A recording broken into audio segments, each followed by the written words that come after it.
Olá, sejam bem-vindos ao site www.refisdacrise.com.br e neste vídeo nós trataremos da abertura da fase da consolidação dos débitos do Refis da Crise, a segunda fase, a segunda etapa desses parcelamentos especiais estabelecidos na Lei 11.941 de 2009.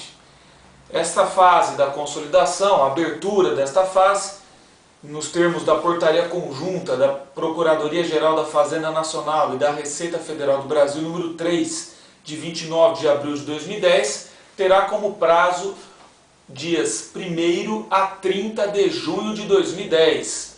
Logo, neste prazo, do dia 1º até o dia 30 de junho de 2010, o contribuinte que teve a sua adesão ao refis deferida terá que indicar quais débitos pretende colocar no refis da crise. Então nós temos visto aqui no artigo 1º da portaria 3, nós criamos aqui 3 situações de contribuintes. A primeira situação é para o contribuinte que teve a sua adesão deferida no refis, mas não quer mais aderir ao refis. Então esse contribuinte não tem nada a ver, ele não vai precisar, neste caso, incluir nenhum débito, não vai ter que fazer nada e vai ter automaticamente a sua adesão cancelada. Então aqui a gente está chamando ele de contribuinte que será cancelado. Um segundo tipo de contribuinte é aquele que pretende incluir todos os débitos passíveis de serem incluídos no refis, agora nessa fase da consolidação. E também nós teremos um terceiro grupo de contribuintes que, ao invés de incluir todos os débitos, eles só vão incluir alguns débitos, parte dos débitos passíveis de adesão ao refis da crise. O que é importante dizer, inclusive, neste vídeo nós vamos mudar o entendimento, a interpretação que nós já havíamos dado em outro vídeo, uma visão equivocada da nossa parte, tanto que o vídeo foi até tirado do YouTube, tirado aqui do nosso site. Nós havíamos dito, isso está errado, mas nós havíamos dito, que o contribuinte que quiser consolidar apenas parte dos seus débitos, nós dissemos que ele teria que preencher e entregar alguns formulários, esses 4 formulários que estão anexados à portaria conjunta número 3. Esta informação, vamos aqui dizer, está errada. A informação correta é que, independentemente se o contribuinte for incluir todos ou apenas parte dos seus débitos, a declaração disso se dará de forma eletrônica. Artigo 1º, parágrafo 1º, inciso 3 dessa portaria conjunta número 3 de 29 de abril de 2010. A propósito, nós queremos aqui atribuir e agradecer o doutor Saulo Roberto Polido, do escritório Demarest. Foi ele quem nos alertou para o equívoco da nossa interpretação anterior. Portanto, fica aqui, vamos deixar muito bem claro para corrigir informação anteriormente prestada.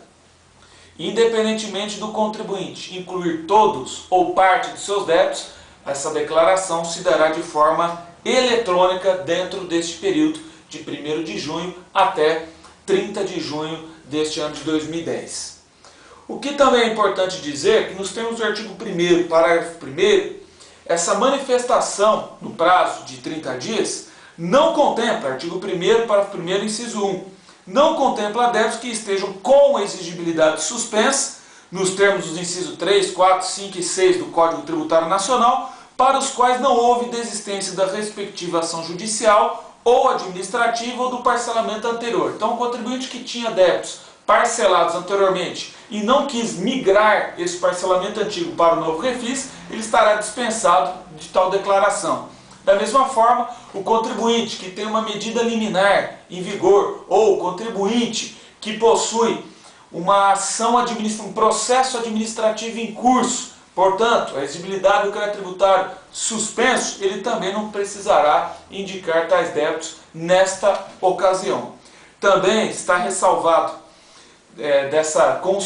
desses apontamentos do dias 1º a 30 de junho, nos termos do artigo 1º, parágrafo 1º, inciso 2, os débitos para os quais o sujeito passivo tenha feito opção pelo pagamento à vista com utilização de prejuízos fiscais e de base de cálculo negativo do imposto de renda e da contribuição social sobre o lucro. Então também, contribuinte que pagou à vista esses débitos mediante o aproveitamento de prejuízo fiscal e base de cálculo negativo, está dispensado dessa fase da consolidação.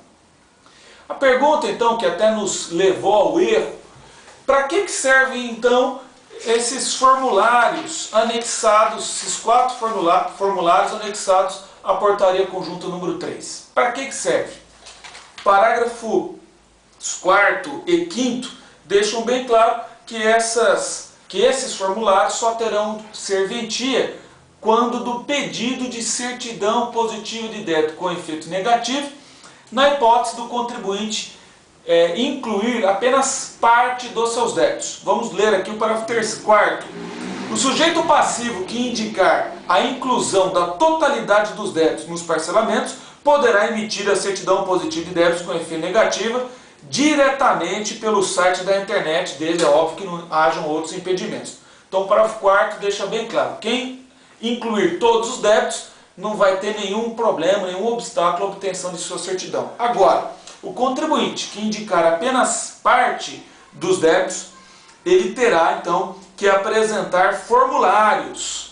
Isso está no parágrafo 5º. O sujeito passivo que não indicar a inclusão da totalidade de seus dados estará impedido de obter a certidão conjunta diretamente pelo site, aplicando-se então o parágrafo 6º.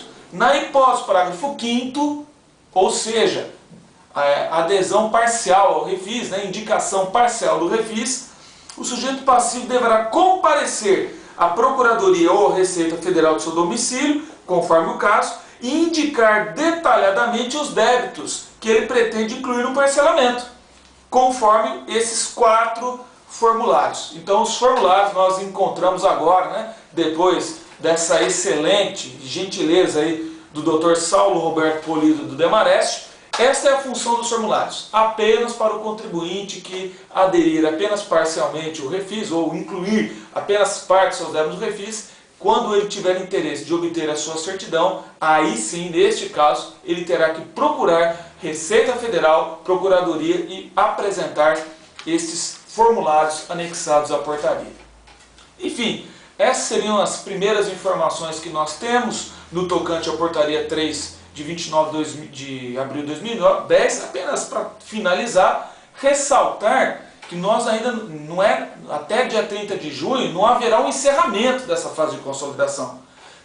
Esse prazo apenas abre esta segunda etapa, porque obviamente vai demorar alguns meses para a Receita Federal e a Procuradoria consolidarem nos seus sistemas e consequentemente até repercutir nas parcelas mínimas. Segundo informações extraoficiais obtidas junto a servidores da Receita e da Procuradoria de Bauru e de outras cidades, nós temos ouvido de que essa consolidação deverá apenas se encerrar por volta de outubro de 2010. Então, somente a partir de outubro, ou quiçá a partir de novembro, é que as parcelas mínimas deverão sofrer as alterações. Até lá, segue aí a regra que está genericamente disposta na Lei 11.941, dos R$ 50 para pessoa física, R$ 100 para pessoas jurídicas ou 85% no caso de parcelamentos anteriores. Essas seriam então as nossas informações e finalmente,